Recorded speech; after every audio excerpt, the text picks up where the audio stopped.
Tapi kalau sejauh ini sih mungkin persekusinya verbal ya, verbal tapi tidak sampai ke persekusi fisik lah. Aman. Verbal ketemu tatap muka langsung pernah juga? Ya pernah, pernah diskusi kemudian ya dibilang sesat di depan umum misalnya begitu ya. Kita cuma berkata ya kita beda lah, tapi lebih baik tidak usah menggunakan kata sesat begitu karena Yesus Kristus pernah berkata jangan kamu menghakimi begitu kan ya. Orang yang gampang menuduh sesat itu justru malah nanti akan kena penghakiman sendiri. Jadi kami ingatkan aja kepada teman-teman itu. Jadi perbedaan ya, ayo kita ngobrolin aja perbedaan.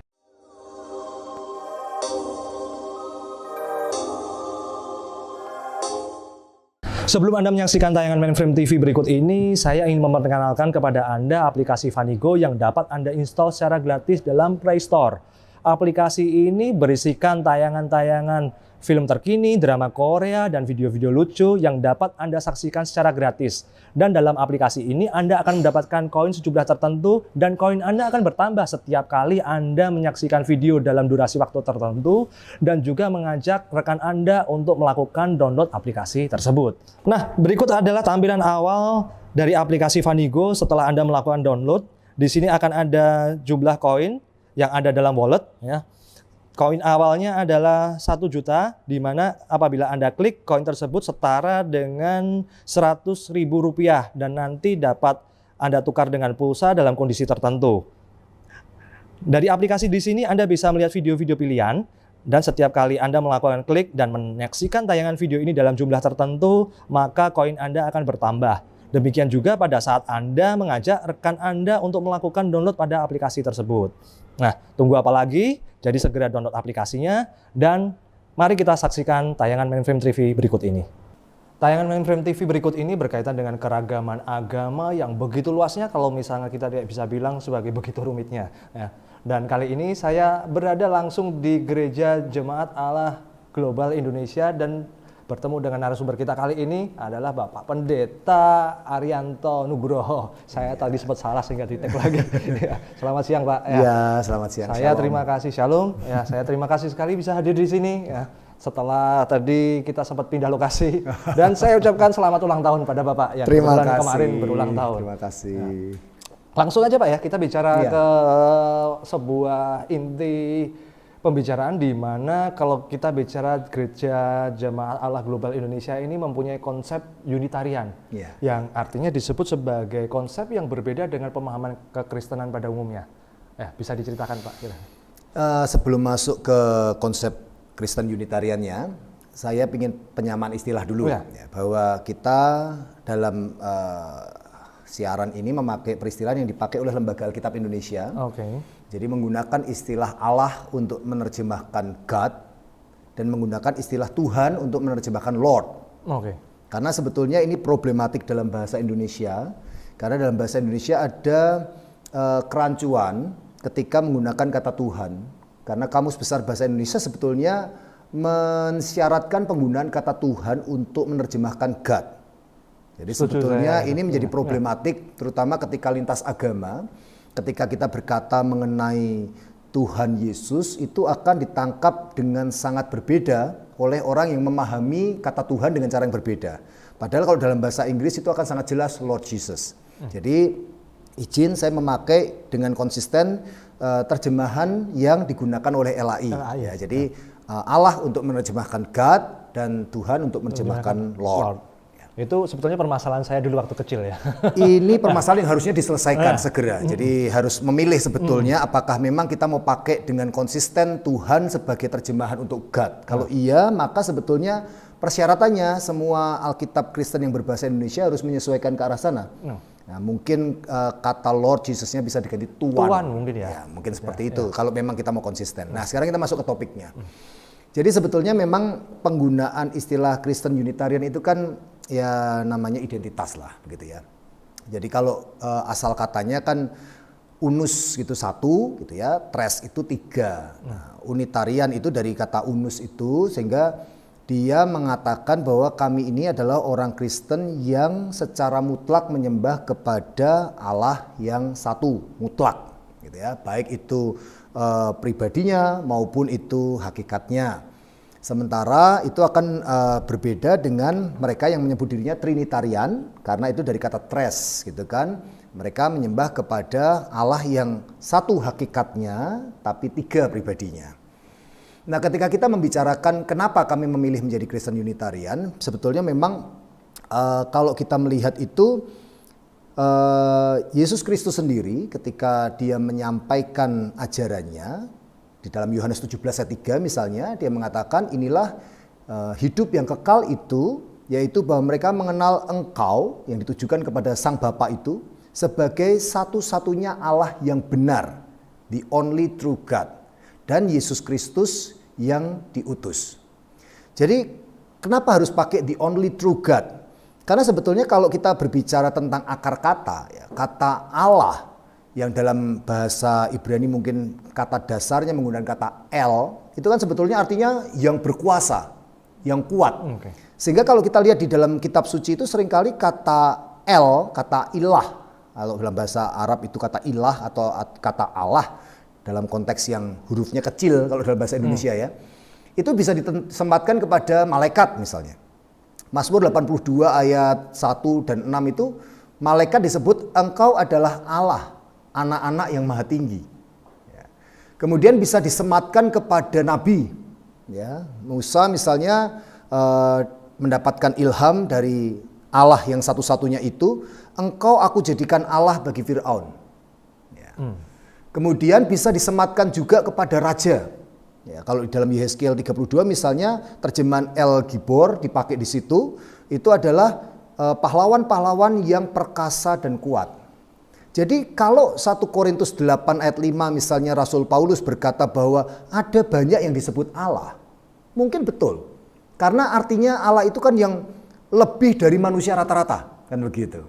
Nah, oleh sebab itulah kenapa kemudian di dalam 1 Korintus 8 ayat 6-nya Rasul Paulus mengatakan tapi bagi kita, kalau tadi mengutip Yesus Kristus yang benar gitu ya, hanya ada satu Allah, yaitu Bapa. Itu di 1 Korintus 8 ayat 6 dikatakan langsung bagi kita hanya ada satu Allah yaitu Bapa. Kalau Yesus tadi berkata engkaulah satu-satunya Allah yang benar. Itulah yang kemudian membuat kami meyakini bahwa ketika kita bicara gelar ilahi mungkin bisa disematkan kepada tadi malaikat, kepada makhluk surga yang lain, kepada nabi, kepada raja. Tetapi kalau sudah bicara tentang yang benar dalam artian yang betul-betul Allah itu siapa toh? Yang paling tinggi di atas semuanya itu siapa? Maka kami yakini hanya satu. Dan itu yang disebut sebagai Bapa dalam perjanjian baru. Tapi kalau disebut perjanjian baru Bapa ini kan identitasnya agak kurang jelas. Siapa sih Bapa itu? Begitu ya. Maka kalau kita baca dalam Yohanes 8 ayat 54, Yesus Kristus berkata, Bapa itu adalah yang disebut Allah oleh orang Israel. Berarti Bapa dalam perjanjian baru ini adalah Allahnya orang Israel.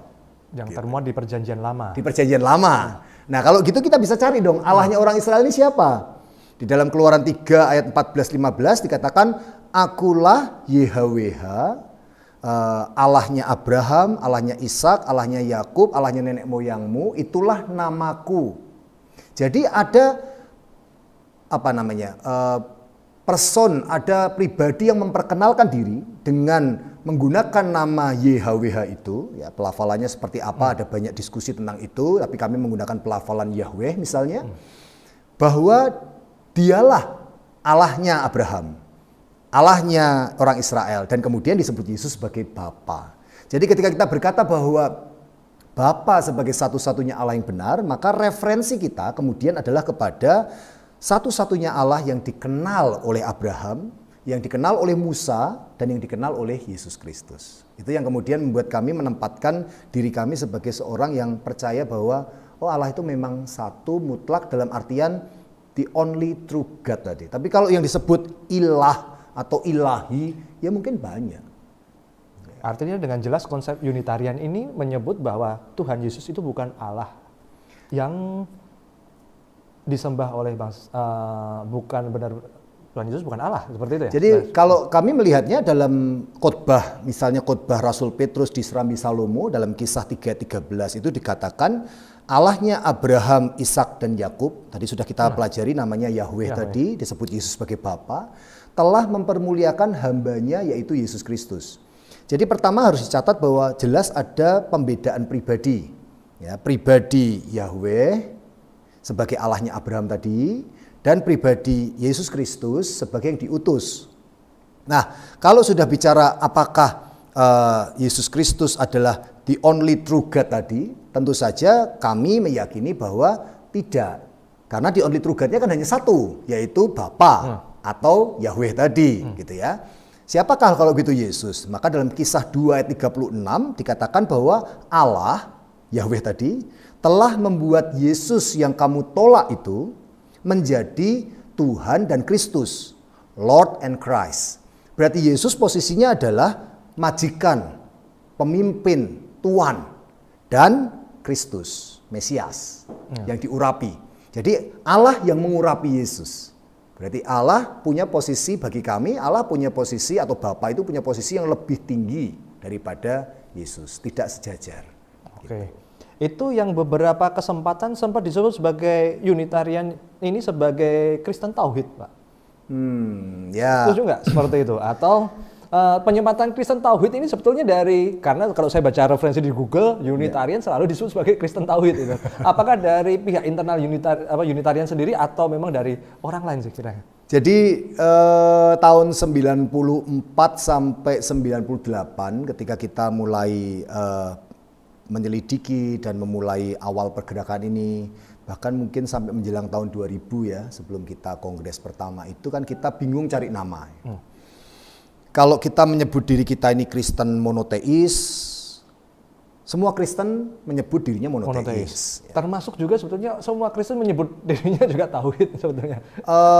Kalau tauhid ini kan istilah yang khas ya, karena tauhid itu memang kami meminjam istilah dari teman-teman yang berbahasa Arab ya. Tauhid itu kan artinya betul-betul mempercayai kepada Allah yang satu-satunya mutlak. Berarti kan tidak ada pembedaan antara hakikat ya, zat dengan personnya atau pribadinya. Tapi kalau monoteis kan masih bisa didebatkan begitu ya, karena kami percaya juga kok Allah itu satu tapi dalam tiga pribadi misalnya begitu. Yang satu adalah hakikatnya. Jadi karena itu masih bisa didiskusikan, diperdebatkan, kami kan butuh nama yang lebih konkret gitu.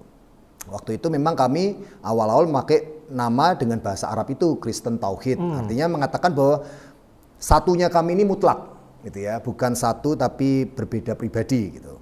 Tapi kemudian di kemudian hari setelah kami belajar lebih banyak mengenai sejarah, kami ketemu dengan istilah Latin tadi, Unitarian, dari kata unus, satu, yang membedakan dia dari barangkali beberapa konsep keimanan Kristen lain, seperti ada loh orang Kristen yang konsepnya binitarian. Jadi dua pribadi aja yang mereka percayai gitu, bahwa ada pribadi Bapa dan ada pribadi Anak, sementara Roh Kudus tidak berpribadi. Ada yang binitarian. Ada orang Kristen yang sebelian. Ya, bahwa pribadi Bapa dan pribadi Anak itu satu. Jadi mereka pasti menyebut dirinya monoteis kan. Cuma dia beda fungsi, ketika di surga dia Bapa, ketika di bumi dia Anak. Ini saya nggak pernah dengar ini. Ya, sebelian ini ada. Ya. Kemudian juga ada pribadi yang Trinitarian. Trinitarian pun juga bermacam-macam. Ada yang Trinitarian klasik itu sejak awal memang langsung tiga pribadi. Jadi sejak awal ada tiga pribadi. Tapi ada yang Trinitarian yang lain yang mengatakan bahwa awalnya itu ada satu pribadi, lalu dari dalam dirinya keluarlah firman dan roh, maka muncul tiga pribadi. Jadi memang konsep ini widespread ya, luas sekali ya. Nah, kalau saya langsung ingatnya pembukaan catur itu.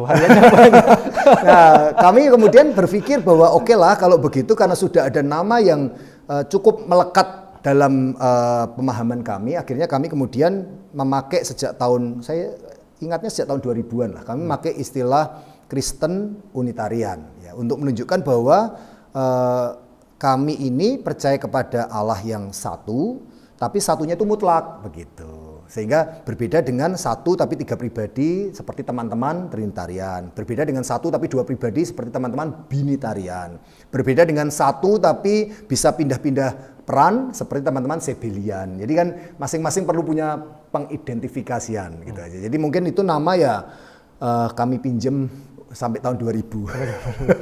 Kalau di Google masih banyak mungkin karena itu tulisan-tulisan lama. Betul. Salah satunya dari tokoh Unitarian yang ternyata ayah dari Bapak ya. Dari Pendeta Cahyadi Nugroho ya menyatakan ini yang saya sempat kutip dan perlu saya highlight ya karena cukup luar biasa meskipun juga pasti juga timbul kontroversi juga gitu. Jadi dengan pemaknaan Kristen Tauhid ini menjadikan bahwa ajaran Allah itu untuk misalkan yang diterima dalam Alkitab dan dari kitab suci Islam, Al-Quran ini benar-benar merupakan ajaran Allah. Apakah ini pemaknaannya saya yang salah atau memang bisa terjadi seperti itu? Jadi gini, kalau pertama ini kan PR kita beragama itu kan satu meyakini bahwa Allah itu ada. Ya. Yang kedua, pertanyaan keduanya adalah apakah Allah yang ada itu sesudah dia menciptakan dia melepaskan begitu saja ciptaannya atau dia masih mengintervensi ciptaannya dalam bentuk ilham-ilham. Ya itu setuju saya, level 2-nya gitu. Level 2-nya gitu kan, kita harus mikir gitu dulu. Kalau kita udah sampai di level itu, berarti kan kita percaya bahwa Allah memberikan ilham. Nah yang diberi ilham itu kan kemudian kita sebut namanya nabi-nabi. Nah, begitu. Nah ketika kita sudah percaya bahwa Allah mengilhami nabi-nabi, kemudian kita melihat apakah nabi-nabi itu langsung menulis. Karena kita tahu bahwa periode sebelum Musa, itu nabi-nabi yang percaya kepada monoteis itu hanya lisan, ya oral teaching gitu ya. Jadi sampai Abraham itu oral teaching, jadi bapak kepada anaknya dan seterusnya. Baru kemudian Musa yang diperintahkan untuk menulis, ya baik dalam loh batu maupun dalam lembaran-lembaran kulit maupun dalam alat-alat lain waktu itu menulis. Nah, kemudian setelah Musa menulis dengan Pentateuchnya itu, kelima kitab Musa itu, berlanjutlah nabi-nabi mulai menulis. Ya, kemudian terciptalah Taurat, ya Torah gitu ya. Kemudian kitab nabi-nabi, Neviim. Kemudian kitab-kitab sastra, ya, Ketuvim, ya, yang itu kemudian disebut dalam bahasa Arab sebagai Zabur, gitu ya. Kemudian ketika Yesus Kristus datang ke dunia, Yesus Kristus nggak nulis, dia hanya khotbah, di mana-mana dia hanya menyampaikan pembicaraan-pembicaraan, tapi ucapannya diingat oleh murid-muridnya lalu ditulis di kemudian hari. Jadi jarak antara Yesus berkhotbah dengan penulisan kitab Injil itu ada jarak. Tetapi ingatannya masih orang-orang yang sejaman. Jadi orang yang sah untuk mengingat catatan-catatan itu. Maka terbentuklah Injil. Nah di dalam khotbah-khotbah Yesus Kristus, dia selalu mengutip kitab-kitab Taurat dan Neviim dan Ketuvim. Artinya ada keselarasan nih antara kitab-kitab Yahudi dengan Injilnya Yesus Kristus. Berarti satu rumpun, kan begitu kan ya. Jadi Yesus Kristus tidak pernah meniadakan Taurat. Di dalam Matius 5 ayat 17-18 dia berkata, sampai langit dan bumi runtuh, ya, maka Taurat ini masih ada, gitu ya, masih dipegang. Gitu. Jadi Taurat dan Injil jelas satu rumpun. Ini dulu sampai di sini. Kurang lebih abad ke-7 lahir Muhammad sang Rasul. Kemudian mendapatkan ilham, dan ilham itu kemudian dia tuliskan dan menjadi Al-Quran. Dalam Al-Quran itu, Muhammad sang Rasul berkata bahwa yang dia sembah itu sama dengan yang disembah oleh Ibrahim. Ya. Kemudian dia juga memiliki penghormatan terhadap kitab-kitab yang terdahulu, dalam artian Taurat, Zabur, atau dalam bahasa Ibrani tadi disebut sebagai kitab-kitab Neviim dan Ketuvim, dan Injil, ucapan-ucapan Yesus yang dituliskan oleh murid-muridnya. Artinya ketika beliau mengidentifikasikan dirinya sebagai penyembah Allah yang sama dengan Ibrahim dan menghormati kitab-kitab yang sebelumnya, berarti kan satu rumpun juga. Ya. Nah, yang satu rumpun ini jelas berarti memiliki sesembahan yang sama dong. Ya kan? Jadi tidak ada yang salah bagi kita misalnya untuk mempelajari kitab-kitab tersebut. Tapi tentu saja sebagai orang Kristen, bagi kami maka ajaran utamanya tetap berpusat kepada kata-kata Yesus yang kemudian dituliskan dalam Injil itu tadi. Jadi misalnya kami membaca kitab Taurat, tentu saja kitab Tauratnya tidak kami baca seperti bagaimana orang Yahudi Ortodoks misalnya membaca begitu, tetapi kami akan melihat kitab Taurat ini dalam kacamata Yesus Kristus. Kami boleh saja membaca Al-Quran dengan sumber inspirasi dari Allah yang sama, tetapi cara kami memahaminya adalah cara memahami dengan Injil Yesus Kristus. Tidak hanya berhenti di Al-Quran. Kalau sebagai seorang Unitarian yang percaya bahwa Allah itu hanya satu, maka Allah yang satu itu, kata Rasul Paulus dalam Roma 3:29, tentu saja adalah Allahnya segala bangsa. Mosok dia cuma menyayangi orang Yahudi dan orang Arab saja. Nah, kalau Yesus kan termasuk orang Yahudi soalnya kan gitu ya. Masa dia hanya menyayangi 2 suku bangsa, padahal ada banyak suku bangsa. Maka bagi kami, jemaat kami misalnya ingin baca kitab-kitab agama lain yang non Samawi ya, kitab-kitab non Ibrahimik, misalnya kitabnya agama Buddha, kitabnya agama Konghucu, mungkin epos-epos Mahabharatanya agama Hindu, ya nggak masalah. Karena bagaimanapun juga kami yakin bahwa ada percikan-percikan kebenaran di situ. Kendati tidak seluruhnya bisa kami terima, tapi pasti ada percikan kebenaran ilahi di situ. Jadi menurut saya kita tidak perlu ada rasa takut untuk mempelajari kitab-kitab suci agama lain, selama kita tahu bahwa oke, saya memilih untuk punya sudut pandang yang dari kacamata ini. Kalau kami, sudut pandang kami Injil, Yesus Kristus. Maka kami akan melihat Taurat dalam kacamata Yesus Kristus, melihat Quran dalam kacamata Yesus Kristus, melihat kitab-kitab non-samawi dalam kacamata Yesus Kristus. Begitu kira-kira. Jadi kita ini gini loh, ada rasa kita ini apa ya, seringkali itu sudah curiga dulu sebelum ketemu. Jadi kita udah punya stigma-stigma tertentu. Oh kalau orang Unitarian itu nggak percaya Yesus Tuhan. Problemnya tadi Tuhan apa? Lord atau God? Itu kan ini harus didiskusikan dulu. Kalau saya sih selalu berpikir, kita tidak perlu bertemu untuk langsung sama. Kita itu kan ketemu untuk saling kenal. Dari saling kenal itu kita akan saling hormat. Dari saling hormat itu kita akan saling memahami. Dari saling memahami kita bisa saling kerjasama. Itu aja intinya. Tidak perlu disamakan semua seluruh dunia. Tapi pasti pernah dianggap sesat, Pak. Punya pengalaman nggak, Pak? Cerita dianggap sesat? Gini. Sesat itu klaim orang ya. Punya rasa khawatir atau rasa tidak nyaman yang besar, maka mereka suka sekali menggunakan klaim sesat itu. Kalau mungkin yang sudah lebih santai, rileks, dewasa itu akan lebih suka menggunakan klaim beda. Kalau saya lebih suka mengatakan beda lah. Jadi kalau saya punya orang yang punya pemahaman berbeda itu kan tidak perlu saya berkata, karena kata sesat sendiri sebetulnya artinya tidak kenal Allah ya. Kami juga kenal Allah gitu ya. Jadi sebetulnya berlebihan lah kalau mengatakan misalnya. Tapi ya apapun klaim orang sih kami siap untuk menerima. Kalau intinya bagi saya sih ketika kita mendapatkan klaim sesat atau klaim apapun, ya kita tidak perlu memutus hubungan kemanusiaan. Kita mungkin berbeda secara keimanan, tetapi kita tidak perlu memutus hubungan kemanusiaan, kan intinya begitu. Kalau bicara sesat-sesatan, ya Yesus Kristus pun dianggap sesat. Misalnya seperti itu kan, nabi-nabi pun rata-rata oleh orang sejamannya dianggap sesat. Jadi ya klaim manusia lah itu menurut saya wajar lah. Pernah sampai ini nggak Pak? Pernah sampai, ini pertanyaannya kalau nggak mau dijawab nggak apa-apa ya Pak? Nggak apa-apa. Pernah sampai misalkan, ya kalau misalkan saya bukannya bela agama Kristen sih, tapi sebagai minoritas kayaknya kalau mempersekusi itu agak susah sih. Kayaknya belum pernah dipersekusi, apakah pernah mungkin? Atau misalnya didatangi, diomel-omeli gitu. Ya kalau di medsos ya banyak, kalau di medsos banyak lah. Tapi kalau menurut saya sih, saya bersyukur ya kami ini lahirnya kan di Indonesia.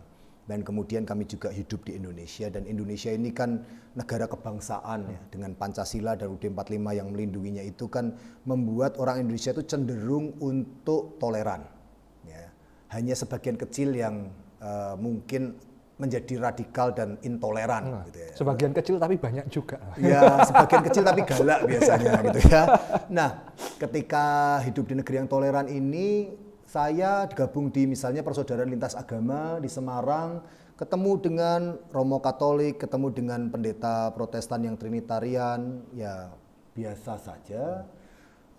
Ketemu dengan teman-teman yang barangkali punya agama non-samawi, ya biasa saja begitu.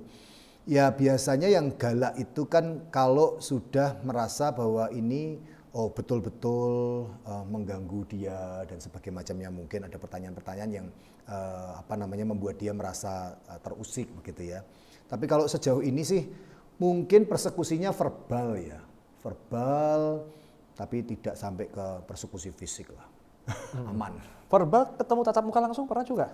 Ya pernah. Pernah diskusi, kemudian ya dibilang sesat di depan umum, misalnya begitu ya. Kita cuma berkata ya kita beda lah, tapi lebih baik tidak usah menggunakan kata sesat begitu, karena Yesus Kristus pernah berkata jangan kamu menghakimi begitu kan ya. Orang yang gampang menuduh sesat itu justru malah nanti akan kena penghakiman sendiri. Jadi kami ingatkan aja kepada teman-teman itu. Jadi perbedaan ya, ayo kita ngobrolin aja perbedaan. Kayak gini Mas Willy datang itu kan kita ngobrolin perbedaan. Kalau saya sih demi konten. Tapi otomatis kan Mas Willy juga punya keyakinan. Betul. Dan belum tentu sama dengan saya. Tapi Mas Willy mau datang dan kita ngobrol gini kan juga nggak ada masalah. Saya tidak perlu mengajak Anda untuk jadi jemaat saya, dan saya tidak perlu harus sama dengan pemikirannya Mas Willy. Spiritnya kita sebetulnya pengennya seperti itu Pak. Iya. Cuman ini kayaknya PR yang cukup besar sekarang di masyarakat sekarang. Ya. Memang PR besar tentang toleransi agama itu. Kadang-kadang begini, ketika sama-sama dipersekusi, kemudian berteriak toleransi, tapi ketika mayoritas di kelompoknya sendiri bisa jadi tidak toleran. Itu bisa terjadi. Yang biasa.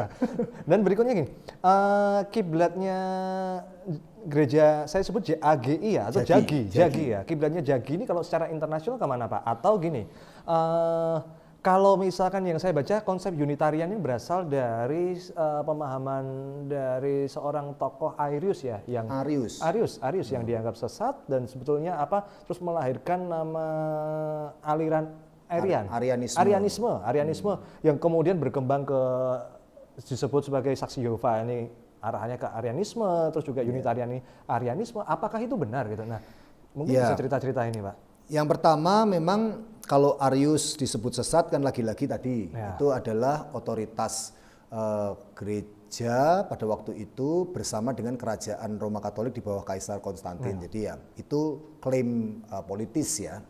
Buktinya tahun 325 dia disebut sesat, tahun 328 gantian yang kena anatema Athanasius. Ariusnya dipulihkan sebelum Konstantin meninggal. Jadi ini memang pada waktu itu kan terjadi perdebatan dan kontroversi di dalam gereja. Nah, Arius sendiri itu kan dalam Konsili Nisea itu kan ada perdebatan tentang siapakah Yesus ini. Gitu ya. Arius kan pandangannya heterousia. Jadi Yesus punya zat atau punya kodrat yang berbeda dari Bapa dan lebih rendah dari Bapa. Itu Arius. Kemudian Athanasius dan seniornya Alexander itu punya konsep homoousia. Yesus sama kekalnya, sama zatnya, sama derajatnya dengan Bapa. Sebetulnya ada satu lagi yang waktu itu ikut berdebat itu, misalnya seperti Eusebius dari Nikomedia, dia berkata homoousia. Yesus itu mirip kodratnya dengan Bapa. Ini kan perdebatan-perdebatan gereja masa Romawi. Sebetulnya kalau kita bertanya ketika gereja masa Romawi di abad keempat ini masih berdebat seperti itu, artinya konsep ini kan waktu itu belum matang nih. Sebetulnya apa sih keyakinan gereja abad pertama? Ya kan, kami yang bertanya kan itu. Ternyata gereja abad pertama itu kan karena sebagian besar orang Kristen awal itu berasal dari orang Yahudi, maka mereka disebut Yudeo-Kristen. Kitab mereka pegangnya juga kitab-kitab tanah, Taurat, Neviim, Ketuvim. Mereka bacanya juga itu, ya. Kemudian mereka masih hidup dalam lingkungan agama Yahudi. Dalam Kisah Para Rasul dikatakan mereka pergi ke sinagog-sinagog, gitu. Yang membedakan mereka dari orang Yahudi adalah 2 poin. 1, mereka percaya Yesus sebagai Mesias. Orang Yahudi menolak Yesus sebagai Mesias. Dan mereka percaya bahwa keselamatan itu bukan hanya buat orang Yahudi, tetapi juga buat seluruh dunia. Itu yang membuat mereka berbeda dari orang Yahudi pada zaman abad pertama itu. Jadi ketika abad keempat saja konsep ini masih diperdebatkan dan belum matang. Dan perlu diingat loh, Athanasius itu hanya memperdebatkan dengan Arius itu adalah konsep Yesus. Athanasius tidak membicarakan konsep Roh Kudus sebagai pribadi. Itu masih 60 tahun berikutnya, tahun 381. Jadi kalau Athanasius pun dia masih binitarian, ya kan? Belum trinitarian, gitu kan? Jadi ini masih menjadi sebuah diskusi yang menarik. Jadi kalau kami berpikir, oke lah, kalau begitu ketika kita melihat bahwa ketika gereja ini bergabung dengan Romawi terjadi banyak diskusi yang konflik yang sangat kontroversial seperti ini, kenapa kita nggak kembali aja ke abad pertama begitu? Ketika rasul-rasul Yesus masih hidup begitu dan mereka lebih melekat kepada Yudeo-Kristen begitu. Sehingga akhirnya kemudian kami kalau disebut Arius mungkin ya sama seperti tadi pertanyaan, apakah gereja Jagi ini sama dengan saksi-saksi Yehuwa gitu ya. Mungkin kalau konsep tentang kealahan teologisnya ya mungkin mirip.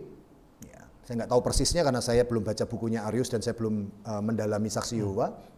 Tapi mungkin konsep teologisnya mirip ketika mengatakan bahwa Bapa satu-satunya Allah, Yesus kodratnya di bawah Bapa dan tidak sederajat. Mungkin dalam hal itu mirip. Ya. Tapi perlu dicatat juga karena kami ingin kembali kepada Kristen yang perdana, ya Kristen awal itu, kemudian kami juga melihat kesinambungan Taurat dan Injil. Akibatnya seperti yang tadi saya ngobrol dengan jenengan bahwa kami ibadah pada hari Sabat, Sabtu. Ya, Saksi Yehova kan enggak ya. Saksi Yehova semua hari sama saja tapi cenderungnya mereka Minggu sama seperti gereja pada umumnya. Kemudian kami juga masih memilih-milih antara daging yang bersih dan yang kotor. Halal dan haram. Dan darah nggak boleh makan ya Pak berarti? Iya, jadi untuk hukum kesehatan ya selain jenis binatangnya juga yang dihindari itu darah, lemak, dan kemudian juga pasti binatang yang matinya tidak tersembelih ya. Lemak juga nggak boleh? Lemak dalam artian gumpalan lemaknya itu ya, itu harus disingkirkan lebih baik ya, karena itu tidak baik untuk tubuh manusia. Jadi itu satu sisi aja kalau bicara soal identitas misalnya, ya tadi misalnya sisi Taurat itu.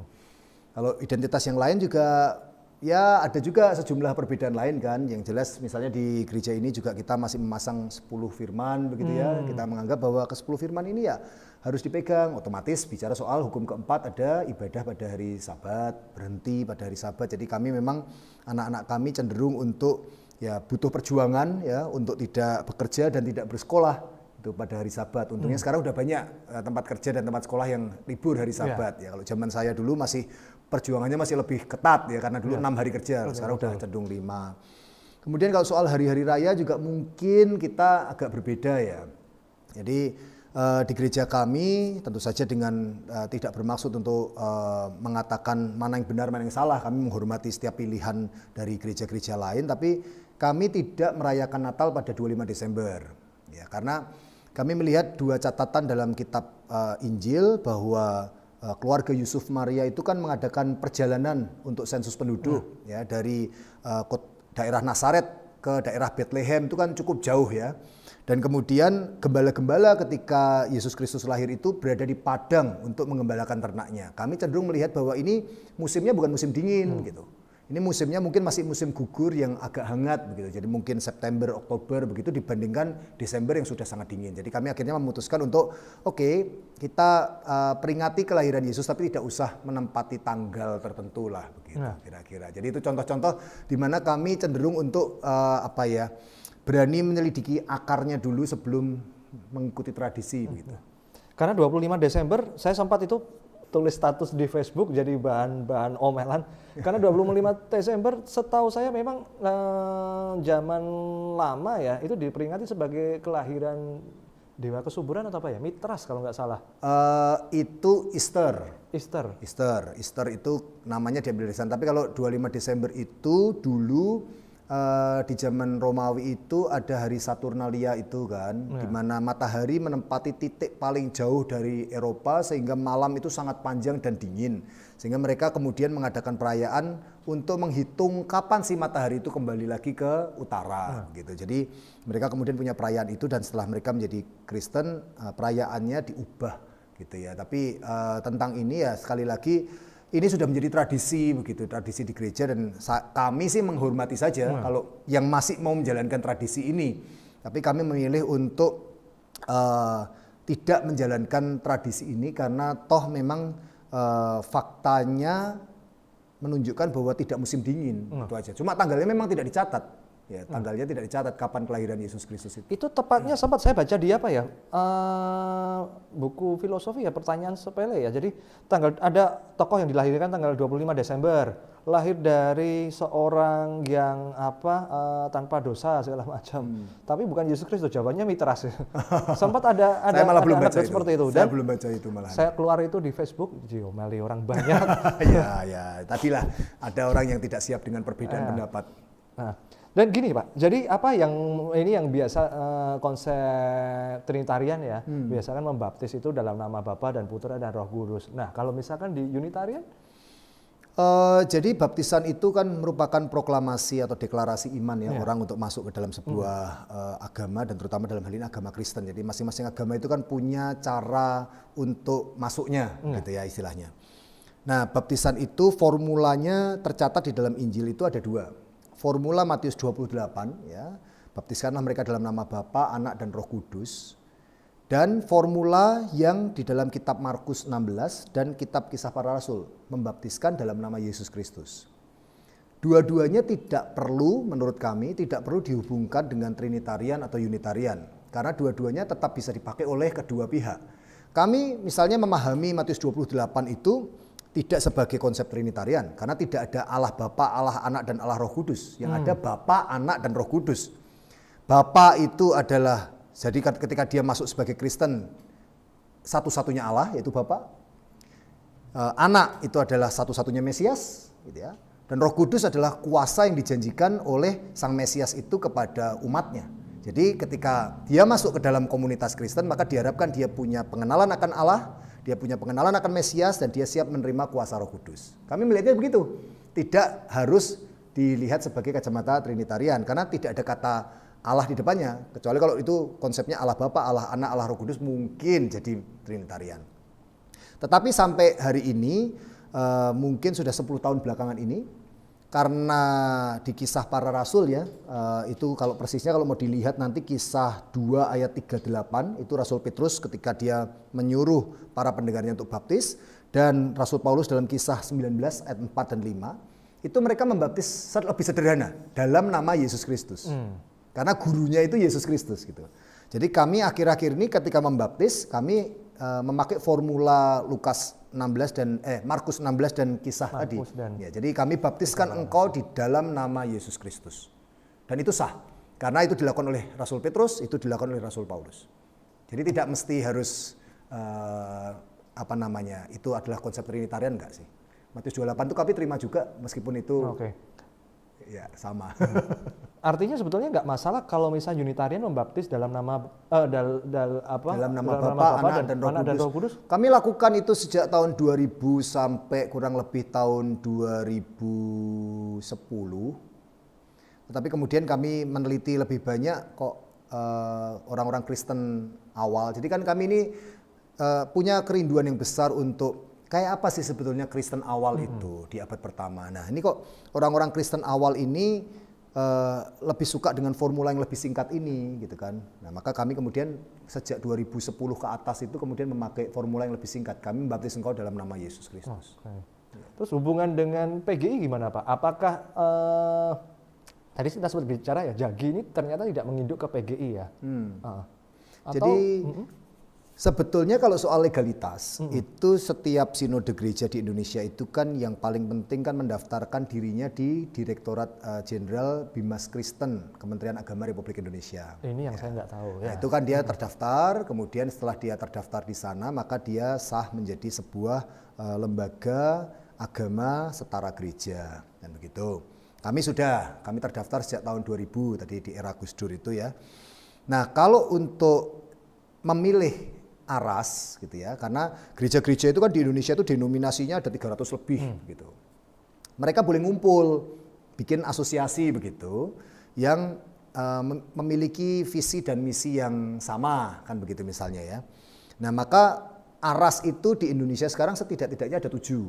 Ya, kalau saya tidak salah hitung dan update yang terbaru, kadang-kadang bisa bergerak terus ya. Yang paling tua memang arasnya PGI. Persatuan Gereja-Gereja Indonesia, tapi tidak satu-satunya, karena kemudian di situ ada aras yang lain, misalnya gereja-gereja Injili itu membuat aras PGLII, ya, Persatuan Gereja dan Lembaga Injili. Ini yang saya nggak tahu sama sekali. Kemudian gereja-gereja Pentakosta mereka punya arah sendiri, PGPI. Kemudian gereja-gereja Baptis mereka punya arah sendiri, PBI, ya, gereja-gereja Baptis. Kemudian gereja Masih Advent Hari ke-7 punya arah sendiri. Kemudian gereja Bala Keselamatan punya arah sendiri, gitu kan? Kalau nggak salah juga ada aras Persatuan Gereja-Gereja Tionghoa Indonesia. Yang saya dengar kemarin gereja-gereja ortodoks juga mau bikin aras sendiri. Jadi sebetulnya aras itu hanya semacam asosiasi dari denominasi-denominasi itu. Yuk kerjasama, yuk membangun bareng dengan visi misi yang sama begitu. Tapi bukan masalah legalitas sebuah gereja. Kalau legalitas sebuah gereja itu terdaftar di Direktorat Jenderal Bimas Kristen, Kementerian Agama. Ya. Itu yang penting. Itu yang saya salah karena gara-gara pelajaran PMB itu ketahuan usia saya. Jadi kalau misalkan lembaga Kristen ya apa yang memadai PGI. Kalau misalkan di Muslim MUI itu hanya sebuah aras ya. Apakah aras ini bisa satu gereja bisa punya dua aras? Oh enggak. Jadi aras itu gereja sebagai denominasi, dia kan lembaga sendiri, itu ada 300 lebih di Indonesia, dia milih gabung ke asosiasi yang mana gitu. Jadi semacam kayak kalau orang misalnya yang punya banyak asosiasi itu apa ya, tinju misalnya begitu ya, tinju itu kan juga punya banyak asosiasi, ada yang pingin masuk ke WB, kalau zaman saya nggak tahu sekarang masih nggak ya, WBA, IBF, ketahuan usia kita ini. Itu kan usia kita. Nah, jadi belum tentu satu orang petinju itu dia suka di asosiasi ini, mungkin karena tidak cocok visi misinya, mungkin karena mungkin dia punya visi misi yang lebih spesifik misalnya begitu. Jadi kalau tentang aras itu hanya semacam kerjasama lintas denominasinya begitu. Kalau di Jagi berarti? Kami belum gabung ke aras karena memang setiap aras itu kan punya batasan-batasan tertentu. Nah, kami nggak tahu apakah ada aras yang siap menerima kami yang memiliki konsep unitarian ini, begitu loh. Karena kan aras itu kadang-kadang liturginya ada tata caranya, kemudian ada tata cara tentang pengajarannya dan sebagainya macamnya itu. Kami sebetulnya mendorong kalau memungkinkan sih sebetulnya dibuat aja aras Persatuan Gereja-Gereja Mandiri begitu, yang tidak perlu diseragamkan misalnya doktrinnya begitu, tetapi hanya bekerja sama misalnya begitu. Kalau itu mungkin bisa lah, tapi kalau harus ada penyeragaman ajaran barangkali di situ kami akan ada barrier kan ya, ada untuk kesulitan gabung, di situ ya. Seperti Saksi Yehova mungkin juga. Saksi Yehova mungkin juga belum gabung ke aras mana-mana ya. Ya. Banyak kok dari 300 sekian denominasi itu mungkin ya ada sepertiga mungkin belum gabung ke mana-mana kayaknya. Cukup banyak. Mormon mungkin juga. Mormon ada arasnya ya? Mormon nggak ada arasnya. Nggak tahu dia gabung kemana, belum tahu juga. Ya. Nah ini Pak, pertanyaan lagi nih. Kalau misalnya boleh memilih ya. Pencantuman KTP di Indonesia apakah sebetulnya untuk dari Jagi sendiri lebih memilih untuk, kalau bisa boleh milih apa ya, memilih untuk disebut sebagai Kristen Unitarian ataupun Kristen Protestan, karena di agama di KTP ini kan pasti jadi masalah ini. Kalau boleh memilih, saya pribadi ya, saya nggak tahu kalau teman-teman pendeta yang lain, saya pribadi sebetulnya memilih di KTP nggak usah ada kolom agama. Kalau boleh memilih ya, karena agama itu kan sifatnya personal gitu ya, jadi tidak perlu ada di dalam identitas seolah-olah kemudian nanti akan terjadi pembedaan pelayanan publik hanya karena berbeda agama begitu, kalau boleh memilih. Tapi kalau tidak boleh memilih ya kami sih oke-oke saja selama ini, karena kan di KTP kami kan tertulis Kristen dan kami kan memang Kristen kan begitu ya. Tidak perlu denominasinya, nanti kalau denominasinya repot juga, mau ada 300 lebih denominasi di Indonesia. Nanti setiap denominasi pingin ditulis di situ Kristen misalnya Pentakosta, Kristen Baptis, Kristen apa, Kristen Advent gitu kan jadi repot gitu ya. Bukan Kristen Protestan ya untuk IKTP baru? Nggak ada, Kristen. Jadi adanya kan tujuh agama ya. Satu kepercayaan ya. Jadi kan Katolik sendiri, Kristen sendiri, ya, kemudian Buddha, kemudian Hindu, ya kemudian Islam, kemudian Konghucu dan kepercayaan. Kepercayaan aja digabung jadi satu ya, kepercayaan. Padahal di mereka itu juga banyak kan. Ada Pangestu, ada Trijaya yang saya punya kenalan di Pelita itu kan banyak teman-teman. Terus Ngudi Utomo atau apa? Ya banyak lah. Jadi mereka Kaharingan di Kalimantan misalnya begitu ya. Jadi mereka tetap saya satu Sunda penghayat. Wiwitan. Aduh, banyak Sunda sekali itu. Wiwitan. Ya, jadi mereka oke dengan penghayat begitu ya, atau kepercayaan gitu, cukup lah. Kami juga cukup Kristen, nggak usah denominasinya, nggak usah. Ya kalau boleh memilih ya sebetulnya nggak usah juga dicantumkan kayak apa aja agama. Oke. Kalau disebut sebagai di KTP nanti memungkinkan ada kata Kristen Unitarian, kira-kira Bapak setuju nggak, Pak? Nggak usah, itu bikin sibuk di Dukcapil. Nanti semua denominasi dong minta, ya kan? Karena yang Kristen Advent mungkin minta pengen ditulis di situ, yang Kristen Mormon mungkin minta pengen ditulis gitu kan. Nggak usah. Jadi saya malah berpikir bahwa sebetulnya membicarakan agama itu kita harus pahami bahwa agama itu adalah semacam lembaga komunitas dan lembaga pendidikan rohani. Tidak perlu misalnya harus disama-samakan, juga tidak perlu takut berbeda. Ya. Tujuan utamanya kan akhirnya itu kan membentuk manusia yang ilahi.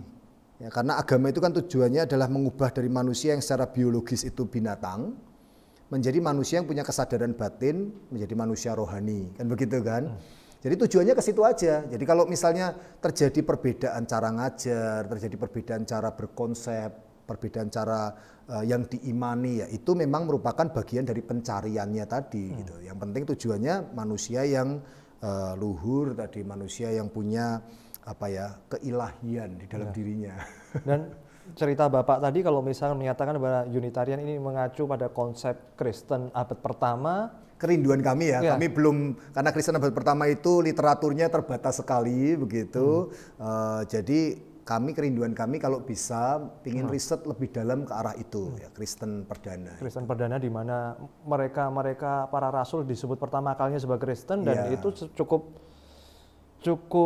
membuat sebuah alasan di mana kalau misalnya ada mereka yang lain yang menolak Anda ini bukan Kristen. Ya nggak sampai begitulah. Jadi kami gini, kalau misalnya kita belajar bela diri misalnya begitu ya. Bela diri ketika dia sudah sampai ke Indonesia, kembangannya mungkin jadi berbeda begitu, karena dianggap mungkin lebih cocok untuk posturnya orang Indonesia. Tapi misalnya dia menyebut dirinya karate, kan asik tuh kalau belajar langsung dari karate di Jepang, misalnya begitu ya. Kalau dia menyebut dirinya kungfu, kan dia asik langsung belajar dari kungfu yang di Cina. Artinya ketika kita kembali kepada akar, itu kan menarik gitu. Nah, kami tertarik untuk kembali kepada akar itu, mengingat bahwa sejauh ini Kristen itu kan lebih cenderung dikenal sebagai agama Eropa. Ya, karena memang kan Kristen berkembang pesat itu setelah bergabung dengan Romawi, begitu kan. Romawi Kristen itu kan berkembangnya pesat sekali. Tetapi kan sebelum Romawi Kristen itu kan ada Kristen perdana yang disebut Kristen Yerusalem itu. Nah itu kan menarik gitu untuk diteliti lebih lanjut. Bagaimana sih pandangan mereka terhadap Allah? Bagaimana pandangan mereka terhadap Yesus Kristus? Bagaimana pandangan mereka terhadap Taurat? Ya, bagaimana pandangan mereka terhadap keselamatan orang-orang yang tidak satu institusi dengan mereka, misalnya begitu. Dan banyak detail-detail lain yang menarik begitu. Hari-hari raya apa sih yang mereka rayakan itu. Memang kelemahannya adalah dokumen-dokumen itu saya rasa sangat sulit dicari. Karena zaman itu mereka tidak berkuasa dan mereka hanya menyalinnya di salinan-salinan yang mungkin rusak oleh waktu ya. Tetapi saya yakin dengan penelitian yang mendalam, mungkin bukan kami yang punya kapasitas itu, tapi akan ada buku-buku, literatur-literatur yang sampai ke tangan kami gitu untuk menunjukkan bahwa ini loh teologinya orang Kristen abad pertama. Ini loh kristologinya orang Kristen abad pertama. Ini loh konsep keselamatannya orang Kristen abad pertama. Itu bagi kami sangat tertarik dengan itu karena itu akar gitu ya. Bahwa akar ini sudah tumbuh jadi pohon yang cabangnya kemana-mana, no problem gitu. Tapi kami lebih tertarik, ayo pelajari akarnya, yuk tunggulnya ini loh daripada cabang-cabangnya gitu. Kami lebih ingin ke sana sih. Oke. Tugas berat. Ya, ini sangat menarik sekali ya. Kita punya keterbatasan waktu, namun ya ini kita punya diskusi yang cukup panjang sekali. Dan saya terima kasih Pak. Terima kasih kembali Mas Willy. Ya, jadi atas sesi yang sangat bermanfaat ini dan dengan demikian tayangan ini kita akhiri ya. Untuk Anda-Anda yang mungkin nggak setuju ataupun setuju ya, bagaimanapun juga kami bukan bermaksud untuk mengedukasi mengenai persetujuan dan ketidaksetujuan ini ya, karena bagaimanapun juga prinsip kami sebetulnya hanya mengajak Anda untuk melihat dari sisi yang berbeda yang tentu saja mungkin punya perbedaan dengan Anda ataupun dengan orang-orang yang lain lagi ya. Dengan demikian kembali lagi tayangan ini kita akhiri, sampai berjumpa di lain kesempatan.